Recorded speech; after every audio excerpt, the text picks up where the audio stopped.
Hey guys, welcome back to another video, and in this video I will show you all the best ways of getting duplicate cards in Pokemon TCG Pocket. Also, before we get started, if you find this video helpful, don't forget to leave a like and subscribe. So let's get started.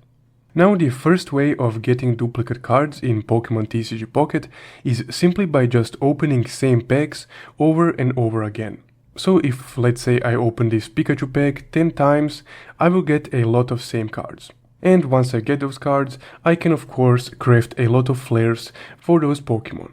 Now the second and the most efficient method of getting duplicate cards is by just simply purchasing them in the pack point exchange right here. So here you can select whichever card you want from whole card database, and you can just purchase as many of those that you want, as many of those that your pack points allow. So on the pack point exchange, you can really find any card that you want. So if you're looking for a specific card, you can just see how much it costs and save up for that specific card.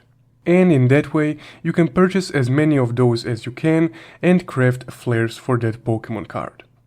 So at the moment, these are the only two ways on how you can get duplicate cards in Pokemon TCG Pocket. At least the only two legitimate ways. If you found this video helpful, don't forget to leave a like and subscribe. Also, if you want to support the channel further, you can check out my Buy Me a Coffee link in the description below. Thank you for watching.